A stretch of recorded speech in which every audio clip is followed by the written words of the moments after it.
მოგესალმებით, ეთერშია გადაცემა სივრცე დიალოგისთვის. მე ჟურნალისტი ნინო ვაშალომიძე ვარ. დღეს ჩვენი გადაცემის სტუმარი ლელო ძლიერის საქართველოსთვის პოლიტსაბჭოს წევრი ვატო სურგულაძეა, რომელთან ერთადაც ვისაუბრებთ იმ მოვლენებთან დაკავშირებით, რომელიც ბოლო პერიოდში საქართველოში ხდება. და რაც მთავარია, იმაზე რა გადაწყვეტილება მიიღო ლელომ არჩევნებში მონაწილეობასთან დაკავშირებით, ამაზე რა პოზიცია აქვს ბატონ ვატოს, ჩვენ ამ დიალოგიდან და ამ საუბრიდან შევიტყობთ. მოგესალმებით ბატონო ვატო და მადლობას გადაგიხდით გადაცემაში მონაწილეობისთვის. მე პირველი კითხვა უკვე გავაჟღერე, კიდევ ერთხელ მადლობას გიხდით, რომ მიიცალეთ და ჩვენი გადაცემის სტუმარი ხართ. თქვენს გადაწყვეტილებასთან დაკავშირებით უფრო ცხადად რომ ვუთხრათ მაყურებელს. რას აპირებთ? ვიცით ლელოს გადაწყვეტილება იმასთან დაკავშირებით, რომ არჩევნებში ღებულობს მონაწილეობას. თქვენი გადაწყვეტილება რა არის ამასთან დაკავშირებით, რადგანაც ვიცით ლელოს წარმომადგენლები ლიდერები, რომლებმაც ვარ ითქვეს არჩევნებში აქტიურ ჩართვასთან დაკავშირებით და დატოვეს პოლიტსაბჭო. იგივე ანა ნაცვლიშვილი, იგივე დიამეტრეველი და ასე შემდეგ. საბაბუაძე და გისმენთ ბატონო ვატო. საკმაოდ დიდხანს იყო ამაზე საუბარი. კიდევ ძალიან დიდხანს საუბრობდით, ამდე რა იქნებოდა უფრო კარგი ქვეყნისათვის, რა იქნებოდა განვითარებისათვის და ამ ხელისუფლების თავიდან მოშორების. საკმაოდ ისეთი ამათ ქონდა სერიოზული პოზიცია თუ გაინტერესებთ, მე არ მქონდა გადაწყვეტილი და იმიტომ რომ ხედავდი დადებითი მხარეებსაც და ძალიან უარყოფით მხარეს. მაგრამ როდესაც საბოლოოდ მოხდა ამ გადაწყვეტილების მიღება, 6 წელი მივარ პარტიაში და პარტიას ჭირდება ახლა ადამიანები, ჭირდება ბრძოლა, ჭირდება გვერდზე დგომა. ამიტომაც ჩვენ გადაწყვეტილებაც ამ შემთხვევაში დავეწახოთ. თუმცა კიდევ ერთხელ გეტყვით, რომ ძალიან ბევრი უარყოფით მომენტსაც ხედავდა რისკებს უბრალოდ რაც შეიძლება პარტიის ამ დაბიჯმა გამოიწვიოს. ეს გადაწყვეტილება კიდევ ამბობ ძალიან დიდი ხნის დავიწყეთ საკმაოდ 3 თვის წინ, მაგრამ სანამ ჩვენ ამ გადაწყვეტილებას მივიღებდით, კიდევ ამბობ რომ ქონდა ურთიერთობა ყველა ევროპულ ორიენტაციის პარტიებთან. ყველასთან შეხვედრები, იგივე პრეზიდენტთან შეხვედრები, ძალიან ინტენსიური. ამაზობდით ძალიან ბევრ რამეს, დავაყენოთ ერთი კანდიდატი იყოს, თქვენი კანდიდატები, თუ საჭიროა იყოს, არ არის აუცილებელი 9 ნომრით გავიდეთ რაღაცა ნეიტრალური ნომრით, ოღონდ იყოს ეს ერთობა და კიდევ ამ იდეა რა არის ამისი, რომ ვაჩვენოთ ამ ეგრეთ წოდებულ სრულ ხელისუფლებას, რომ ხალხი ხალხს არ მოწონს ხალხს მაგათი მმართველობა. თვითონ ძალიან კარგად იციან, მაგრამ კიდევ ერთხელ უნდა დავამტკიცოთ და პრაქტიკულად ეხლა თუ რუსთაველია, გორში არის საპროტესტო ცენტრი პატარა, ზუგდიდში, ბათუმში 3200-ზე მეტი საარჩევნო უბანია. აი ესეთი საპროტესტო პატარა ცენტრები უნდა იყოს გაჩნდეს ყველგან. და ეს არის ზუსტად აზრი იმისი გასაგები, აი ხო იცით რომ გაგიყალბებენ, ხო იცით რომ არ მოგაგებინებენ. ბატონო ვატო, მაინტერესებს რამდენად მომგებიანი იქნება ადგილობრივი თვითმმართველობის არჩევნებში შესვლა, როცა თქვენი პარტიის წარმომადგენელი ირაკლი კუპრაძე თავად ამბობს, რომ ეს ხელისუფლება არალეგიტიმურია. რამდენად იქნება ამ პროცესში შესვლა და რამდენად იქნება ეს პარტიისთვის დამაზიანებელი? კიდევ ეს არ არის არჩევნების მოგების, თუმცა კიდევ ამბობ, დიდ ქალაქებში, როგორც არის თბილისი, ჩვენ გვაქვს თუ გავერთიანდებით, გვაქვს შანსი, რომ დავამარცხოთ და თბილისი მოვიდეთ. იგივე ბათუმზე შემიძლია თქვა, ზუგდიდზე შეგვიძლია თქვა, რომ იქ შეგვიძლია. და აქ მოგება რა შეცვლის, რა სურათს დადებს ბატონო ვატო? დიახ. იდეა მოგებას განის რომ პროტესტის ერთ-ერთი და ბრძოლის ერთ-ერთი ბელია. და მოგაჩენები რომელიც ძირითადი ამოცანაა და პოლიტიკები გამოჩნდება. იმარჩენებს ვინ დანიშნავს? პარლამენტო არჩევნები ისევ თუ ხართ ამ ხელისუფლებამ უნდა დანიშნოს, ხო? ამ არალეგიტიმურ პრეზიდენტს ვინ დანიშნავს საპარლამენტო არჩევნებში? ამ გადაწყვეტილებაში ოპოზიცია არ გიჭერთ მხარს ასე? დიახ. ნაჩვენი, რომ შეუცვალოთ ხელისუფლება. ნიშნავს ბატონო ვატო საუბრობთ ერთობაზე, ერთობის მნიშვნელობაზე და ამ გადაწყვეტილებაში არა მარტო ოპოზიციაც არ გიჭერთ, რა თქმა უნდა, მხარს, მაგრამ თქვენი თანაპარტიელებიც არ გიჭერთ მხარს და რამდენად რთული სიტუაცია იქნება ამ კუთხით. საკმაოდ რთული სიტუაციაა, კიდევ ძალიან დიდი რისკია, ეს რისკები დაუდგინოთ შეიძლება ვერ დავსრულოთ და შეიძლება პარტიაც დაზიანდეს. დიახ. მაგრამ ჩვენ მივიჩნიეთ პარტიამ გადაწყვეტილება მიიღო, რომ შევიდეთ ამ ბრძოლაში. და კიდევ ეს ველიც გამოვუკეთოთ. თუმცა ეს კიდევ არ ნიშნავს იმას, რომ ჩვენ საპროტესტო აღონისძიებებს გამოვეთიშეთ. მე ვარ მონაწილე ყველა მარშიც, რა ჩატარდა თბილისში, მარში თელავში. და გოში დავდივარ ძალიან ხშირად, სადაც არის კერა ეს პატარა კერა ყოველ საღამოს ვერ გიგრამ თვეში ორჯერ სამჯერ ჩავდივარ. დიახ. ეს რუსთავა არ გამიცდეთ თბილისში ვარ, არ გამიცდეთი არც ერთი აქცია და ბევრი არიან ჩვენ. ეს არ ნიშნავს, რომ ჩვენ შევედით ადგილობრივ არჩევნებში და აი პროტესტი, ქუჩის პროტესტი, რომელიც ძალიან მნიშვნელოვანია. ძალიან მნიშვნელოვანია და ეს პროტესტი მოხდეს. აი მაშინ ნამდვილად საქართველოს ძალიან დიდი ხნით იქნება ურთულეს მდგომარეობაში. ან პრაქტიკულად შეგვაძლევენ რუსეთს. უკვე არ დავაჩეთრებ. ბატონო მარტო, ერთია რას ამბობენ ოპოზიციური პარტიების წარმომადგენლები, მაგრამ ჩვენ მოვისმინეთ გუშინ წავე რეზოლუცია, რომელიც ევროპარლამენტმა მიიღო. ისინი აცხადებენ, რომ საქართველოში არაკონსტიტუციური სიტუაციაა, კრიზისია, როგორც კონსტიტუციური თვალსაზრისით, ასევე პოლიტიკური თვალსაზრისით. ისინი ვერ ხედავენ აუცილებლობას, საჭიროებას და ვერ ხედავენ ადგილობრივი თვითმმართველობის არჩევნების ჩატარების მნიშვნელობას. და პირდაპირ საუბრობენ იმაზე, რომ ქართველი ხალხმა უნდა მიიღოს იმ არჩევნებში მონაწილეობა, რომელიც საპარლამენტო არჩევნები იქნება. თქვენ როგორ შეაფასებდით ამ რეკომენდაციებს და ევროპარლამენტართა გადაწყვეტილებას და მწვავე რეზოლუციას? თქვენ დაიგეთ ის რეზოლუცია, რომელიც გამოვიდა. კი ბატონო. გამოაქვეყნა მე. არც არ ვაკრიტიკებ კიდევ რა. არც ერთ ოპოზიციურ პარტიას რომელიც ჩვენ აუზგოსნის და უჩინცის კულერები ჩვენზე მიმაჩნია როგორც გადახალ ვიღაცის შეურაცხყოფაზე. თქვენ როგორ წაგებ ამიტომაც არ ვაპირებ არავის არ გაკრიტიკებას, არ შეურაცხყოფის მიყენებას არავითარ შემთხვევაში, მაგრამ ეს იყო ერთ-ერთი პარტიის თავისი ფანტაზიიდან და თვითონ სადაც დაინახეს და ესეთი მეტოდებული კარდი რომელიც პოპულარულია, ხო? დიახ. სოციალისტებს ესეთი კარდი დადეს. რეზოლუცია რო ვნახოთ, ინა რეზოლუცია. დიახ. იქ არის მითითებული, რომ ყველა გზები გამოიყენეთ იმისათვის, რომ ეს ხელისუფლება დაასუსტოთ და ეს ხელისუფლება რაც შეიძლება მალე შეცვალოს. ამიტომ საუბარი იმაზე, რომ აი ევროპარლამენტმა ევროპარლამენტი არავის არ მიიღო. პროცესი ძლევა რეკომენდაცია. რეკომენდაციები იყო, დიახ, 490 ხმით მიიღეს ეს რეკომენდაცია, დიახ. და შესაბამისად საუბარი იყო არა თვითმმართველობის არჩევნებზე, არამედ ახალ საპარლამენტო არჩევნებთან დაკავშირებით მზადებაზე, ან რომელსაც ჩატარდება დემოკრატიულ გარემოში და ჩაატარებს მიუკერძოებელი, თქვათ, ორგანო, რომელსაც საარჩევნო ორგანო. და შესაბამისად, აი, თქვენ როგორ წარმოგიდგენიათ ეს საარჩევნო ორგანო? დიახ. აი, როგორ წარმოგიდგენიათ დამოუკიდებელი საარჩევნო ორგანო? კიდევ ვამბობ, საპარლამენტო არჩევნები თუ დაინიშნება საქართველოში, ისე უნდა დანიშნოს სამწუხაროდ ამ არალეგიტიმურმა მთავრობა თუ ხელისუფლება რაც გინდათ დავარქვათ. და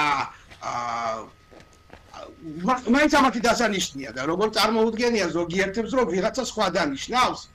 აი პრეზიდენტი ამიტომაც ყველა გზა რაც არსებობს ეს იქნება ქუჩის პროტესტი, ეს იქნება მუშაობა ჩვენ ევროპულ პარტნიორებთან სანქციების შესაბამისად, მათი განცხადებები და ყველა გზა, ყველა ბრძოლის ველი რაც არსებობს, ყველაფერი არის გამოსაყენებელი, მაგრამ თქვენ კიდევ გითხავთ, პარტია არ დაზიანდება, დიახაც შეიძლება დაზიანდეს და სერიოზულადაც დაზიანდეს. ამის რისკები არსებობს და რას გააკეთებს და რას მოიმოქმედებს ეს რეჟიმი ამას მთავრობა არ ქვია რეჟიმი ალბათ უფრო კარგად აღწერს ამას მდგომარეობას. იცით რომ ჩვენი ორივე ლიდერი ციხეში. კიდევ ჩვენი ორი თანამებრძოლე ჩემი მეგობარი ვეფხო კასრაძე, ჩემი ვეტერანი ადამიანი და დიდი ხანიაო.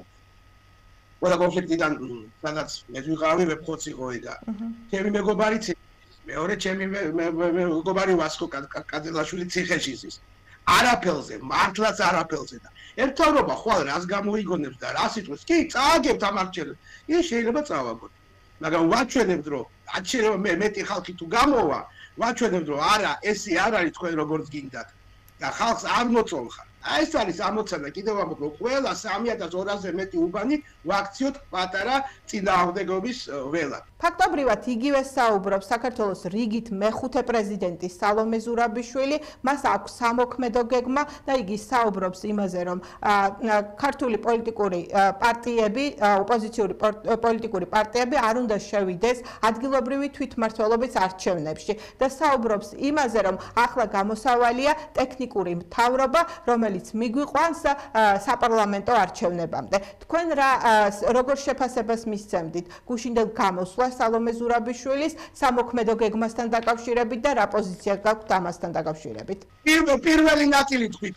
მეორე ნაწილში რა იყო? ბოიკოტშიც არ უნდა შევიდეთ. დიახ, ბოიკოტშიც არ უნდა შევიდეთ. აი ესე ცუდა ქართული მომენტია, ნურს გაფრინდები, ნურს მოფრინდები ძალიან ვახასიათებს ქართველებს. ბოიკოტი არ ვარ და არჩევნებზე გასვლა არ ვარ. აი წინააღმდეგობის პლატფორმა გავაძლიეროთ, ასე ბრძანა ქალბატონმა სალომე. გააძლიეროს ჩვენმა პლატფორმიდან არ გამოსულა. ინფორმაციის თვითონ ყველასთვის. გამიდა ყველა ეგრეთ წოდებული ვინც იყო ახლა 8 პარტია ვარია. ყველა მიწის რომ ყველასთან მე ლაგებია კარგი ურთიერთობა მაქვს და კარგი გამარჯობა გვაქვს და ერთმანეთის მოკითხვა, მაგრამ გარდა ჩვენი პარტიის ლელოს საქართველოსთვის ამ პლატფორმაში არავინ არ. მაშინ არ მიიღებთ თქვენი პარტია ამ პლატფორმაში მონაწილეობას? ყოფილი პრეზიდენტის თუ როგორც ექს-პრეზიდენტის გამოსვლა ვერ გაქვს. აჰა. რისთვის მოგვიწევთ? გავაცნობთ კი ბატონო გააძლიერეთ, გახდით ლიდერი. უფრო კვეთრიდან კაცრი განცხადებები გააკეთეთ. გამოდით ადამიანს რუსთაველზე, ყოველზე გამოდით იმ რუსთაველზე. რა პრობლემაა? მე ჯერ ვერ ვხედავ. აი თქვენი აზრით ბუნდოვანი იყო სალომე ზურაბიშვილის ვერ ვხედავ რაღაცა ძალიან აქტიურ ენერგია ესეთი ენერგიულ და თითქოს ვხედავ ეგრეთ წოდებულ როგორ გითხრათ. გულაგებულ მუშაობს. და ისევ თვითმმართველობის არჩევნებს რომ დაუბრუნდეთ ბატონო, თუ ეყოლება მაგალითად გურიაში კანდიდატები ლელოს ძლიერი საქართველოსთვის და თუ იქნება თქვათ სამივე მუნიციპალიტეტში მერობის კანდიდატი, იქნებით თუ არა თქვენ ამ არჩევნებში ისევე როგორც წინა საპარლამენტო არჩევნებში აქტიურად ჩართული და ჩამობრძანდებით გურიაში და თქვათ აიღებთ გურიაში აუცილებლად როგორც სალმე გასულთი და საპარლამენტო არჩევნებზე 6 კვირა მე ცხოვრობდი. დიახ. გურიაში ვიყავი და პრაქტიკულად კარგავსულა. იგივე იქნება ეხლაც მე გურიის კურატორი არ მე კანდიდატი არ ვიქნები და მაშინ მაგრამ როგორც პარტიიდან გურიის რეგიონის კურატორი მე ვიქნები გურიაში. კი ბატონო. და ეყოლება თუ არა გურიაში კანდიდატები ლელოს? კანდიდატის გვეყოლება, იცი და შეიძლება ეს კანდიდატი არ იყოს, ჩვენ არ აქვს მაგის პრობლემა, ლელოს ძლიერი საქართველოს თემა. აჰა. საუბარია რომ გახარიას წარმომადგენელთან, ანუ გახარიას პარტიასთანაც ითანამშრომლებ და შესაბამისად ამჟამად გახარიას ნეიტრალური ადამიანები, მოქალაქეები, გურიის დიდი პატრიოტები, რომელსაც თანაც უკვე დაწყებული გვაქვს საუბარი და ახლა გვარებს ვერ დავასახელებ, ალბათ ეს კარგად.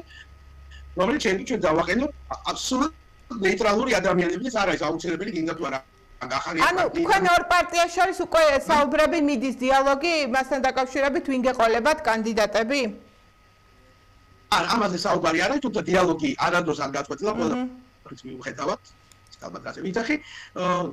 ჩვენ ზუსტად მოლაპარაკების მომხრეები. ჩვენ ვართ იმის მომხრეები, რომ ერთმანეთს შეურაცხყოფა არ მივაყენოთ და გავიზიაროთ და მოვუსმინოთ ერთმანეთს. უბრალოდ მოვუსმინოთ ერთმანეთს. შეიძლება არ გავიზიაროთ, მაგრამ მოვუსმინოთ და პატივისცემი გოვერნოთ ერთმანეთის გადაწყვეტილება. თუ ვართ პატრიოტები და როდესაც მე მეძახი ამ ტერს და მოხალატეს. დიახ. პატიებიოცა მიუღებელია, მე მაგას უბრალოდ არ ვაკეთებ. აი ესე იგი თქვენ ხედავთ ამ ეტაპზე აუცილებლობას იმისა, რომ ჩაერთოთ ადგილობრივ თვითმმართველობის არჩევნებში, ჩამობრძანდებით გურიაში და იმუშავებთ ამ მიმართულებით და თქვენ იცნობთ გურიის სპეციფიკას და მთავარი პრობლემა და მთავარი გამოწვევა, რომლის წინაშეც გურია დგას, რა არის თუ შეიძლება რომ ვთქვათ და რაზე იმუშავებთ. შეხედეთ კიდევ ერთხელ. დიახ. ეს არჩევნები არ არის იმდენად მიმართული ადგილობრივ ორგანოებში მოსახლეობიდან რამდენად პროტესტის გასაღებებლად, რომ პროტესტის ამ თავრობის წინააღმდეგ პროტესტი გაიზარდოს ყველგან. რატომ უნდა იყოს მარტო პროტესტი გორში, როგორც გითხარით, ბათუმში, თბილისში, მარტვილშია ერთი კალბატონი მარტო როდგას. ყოველდღე გამოდის პროტესტზე. პროტესტის გამოხატვა არჩევნებში ჩაქვის გარეშეც არ შეიძლება, ბატონო ვატო? ეს უფრო მნიშვნელოვანია კიდევ აქ, როდესაც ჩვენ ვმუშაობთ, როდესაც მუშაობთ მთელი შტაბი და ასევე გურიის პრობლემები ძალიან ბევრი პრობლემაა, ხო? აღარ ვიტყვი ის მიუსაფარი ცხოველების პრობლემა, რომელიც ძალიან სერიოზულია. ხელმისაწვდომობა, ტრანსპორტი, შეიძლება ოზურგეთის რაიონში ტრანსპორტი მე ვიცი, კარგად ამოგვარებული, მაგრამ გადადიდო ერთ ჩოხატაურში პრაქტიკულად ტრანსპორტის მოძრაობა არის ძალიან ცუდად ორგანიზებული. ასევე ძალიან ბევრი დღემდე წყალიდან შიდა გზებზე აღარ ვიწარ. აი მე გულისხმობ იმას, რომ ჩვეულებრივი კამპანია გექნება თუ ეს იქნება წინააღმდეგობის კამპანიასთან ერთად, ვთქვათ ეს იქნება კომბინირებული, მაგრამ ძირითადად იქნება წინააღმდეგობის ეს იქნება წინააღმდეგობის კამპანია. დიახ, წინააღმდეგობის კამპანია ამ რეჟიმის საწინააღმდეგო. ეს არის ძირითადი ამოცანა. თუმცა კიდევ ადგილობრივი პრობლემები რაც იყო, იგივე დარჩა სამწუხაროდ, რა დაპირებებიც მისცა საპარლამენტო არჩევნებზე, იმას გავაკეთებთ, ამას გავაკეთებთ, რამე გაკეთდა? რამე გაკეთდა ოზურგეთის რაიონი აუღოთ ან ნებისმიერი სხვა რაიონი ზამთარში ჩვენ გავაკეთეთ 10 დღის განმავლობაში იცით მე მანდ ვიყავი ჩამოსული და მე გამოვიდა ახლა გუბერნატორად რო დაინიშნა ის პირი და ჩემზე იძახის არაფერი არ გავუკეთებ ძალიან დიდი საქმე გავაკეთე ბატონო ვატო ბოლო კითხვა აი ზუსტად მაგაშია რომ თვითონ არ შეუძლიათ სხვების გაკეთებულსაც სამწუხაროდ ვერ ხედავ 10 დღის განმავლობაში რაც ლელო ძლიერმა საქართველოს და ჩემი და გიორგი სიორიძეს ხელმძღვანელობით მანდ გააკეთა მე რომ იმდენი ტექნიკა მქონოდა რაც სახელმწიფოს ქონდა მე ვწუდეთ ესეც უძღეში აი 10 დღე გურია არ იქნებოდა და რითი და ბოლო კითხვა რითი დაარწმუნებთ ოპოზიციას თქვენს მეგობრებს რომლებიც მიიღეს გადაწყვეტილება და დატოვეს პოლიცსაბჭო იმაში რომ თქვენი გადაწყვეტილება იმასთან დაკავშირებით რომ შეხვიდეთ არჩევნებში ადგილობრივ თვითმმართველობის არჩევნებში მართებულია და სწორია და დავასრულოთ საუბარი ბატონო მადლობა ეს წელია მე და ეს ადამიანები ვინც კიდევ პარტია არ დაუტოვებიან ვიცი რომ პოლიცსაბჭო ახსენე მე ნამდვილად პროფესორები არიან, თუმცა კიდე გეტყვით აი ზუსტად როცა მეორე დღეს ჩვენთან მოვიდა ჩემთან პირადად 3 ადამიანი რომელიც პარტიაში გაწევრია. რა თქმა უნდა ეს არის ადამიანი საქართველოს ქალაქი რომელიც გაწევრია. აუგე გვერდება რა თქმა უნდა ეს არ ნიშნავს რომ აი შეგვამას მე შენ აღარ დაგელაპარაკები. მილი ჩვენ სუსაუბრები შეხვედრები გვექნება საში დაპატიჟები დაბანების დღეზე მისვლაც და თუ რაღაცა ცუდი მოხდა იმის გაზიარება. ამიტომაც ეს არ დავდება ჩვენი ურთიერთობა ამით რომ ყველა საფრთხეში იდენტი რომ ამიტომ არის რომ ნებისმიერი ადამიანის მოსაზრებას უნდა სტეპატი. უნდა სტეპატი და არ უნდა მიხვიდე და პირდაპირ გააკრიტიკო ან შეურაცხყოფა მიაგე. ყველა თავის ღირებულებები, თავის მოსაზრებები ამას თუ არ ვისწავლო ერთმანეთს პატიმით, ერთმანეთ მოგუსმინო არა პირდაპირ შეხან მოხალათ